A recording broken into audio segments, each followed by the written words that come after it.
Flying the coop day 2. In these problems, they will give you a rate of change, which is your slope, and a specific set of data that you should interpret as an XY coordinate. So here we go. You're so excited because you bought your first brand new car. The dealership employee tells you that your car payments will be $350 a month, and after 1 year you will only owe $37,800. The major question is, when will your car be paid off? This is a situation many of you will find yourselves in as you get older.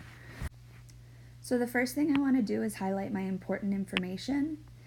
The dealership employee tells you that your car payments will be $350 a month. That sounds like a rate of change. And after 1 year, so I've been paying my car off for 1 year, I will only owe $37,800. So first I just want to wrap my brain around this situation. I'm going to zoom in a little bit. So it says that my payments will be this much a month. So for those of you that think of a visual, or you prefer a visual, I'm picturing something like this, where I have a certain balance. I don't know what that balance is, but that's what I paid for my car. And each month, that amount that I owe is going to go down because I'm paying $350 each and every month. And then after a year, so after 12 months, I will owe $37,800. I don't know what I purchased my car for, what the original price was, and I don't know yet when it'll be paid off, but I do know that I'm making these payments, and after 1 year, my balance will be that. So right off the bat, I spot my rate of change, and it's going to be a negative because, as I said, my balance is coming down that much each month. And if I were to have a table to organize my balance and the months, I know that when I get to the 12-month mark, my balance will be $37,800. So that's just organizing the information given to me. So the first question is, what is the rate of change? Well, I know my rate of change is found by change in Y over change in X, and they gave that to me, which is really cool. So they said I'm paying $350 every month, and again, that's negative because my balance is coming down. So interpreting that would be your balance on the car goes down $350 every single month.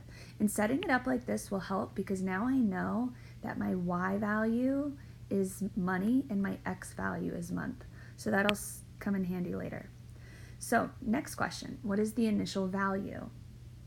So that means, what was my car originally? If I move back up to this graph, I know my balance is coming down. I know what it was after 12 months, but I don't know what we started with. And in terms of our equations that we've been talking about, that would be our B, our y-intercept, our initial or our starting amount for the car. So I'm thinking to myself, what is that original balance? Well, I'm going to use the strategy from last week of taking my equation. You can see I already put in my rate of change or my slope. And next I'm going to use that data point that they gave us in the problem. They said at 12 months, I will owe $37,800. And again, months is X, dollars is Y. So I plugged in to my equation my month value, my dollar value, and when I solve for B, I get B alone. I find that the original value of my car was $42,000. So now if I'm picturing what this would look like in my mind, I had my rate, and now I know what that starting value was, $42,000, and my balance is coming down each month as I make payments. So moving on to the next part, write an equation to represent this model. Well, now I have all my puzzle pieces. As I said before, my y-intercept, or my initial amount, is $42,000. I'm paying off $350 every month per month. So X is months and Y is dollars. Some of you may want to rewrite it a different way. This is the exact same equation. Notice I just flipped the order of these terms. This is not required. I like to think of it this way. Some of you may as well. So I think of it as starting with this much of a balance, $42,000, and then it goes down $350 per month. So this is just another way to write the same thing. Moving on to part D, the actual question that we need to solve. When will the car be paid off? Meaning, when do you not owe any more money? So for my visual people, that looks something like this. I'm going to be all the way down here and my balance is going to be 0. That means the car is paid off. I don't have any more money that I owe them. So I'm going to use that equation that we made. I have it here, and I need to plug in $0 because I want to know when is my dollar amount down to 0. So I've done that here, and then I just go through and I solve for X.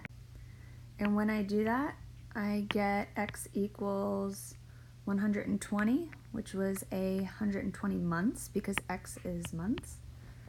And that tells me that in approximately 10 years, which is a long time, or 120 months, my car will be paid off. So over here on my graph, I would have 120 months until I reach a balance of 0. So quick recap. The problem gave me my rate of change. My balance was coming down that much each month, and they gave me a specific set of data. They did not tell me how much I started with, but instead they said what I owe after 12 months.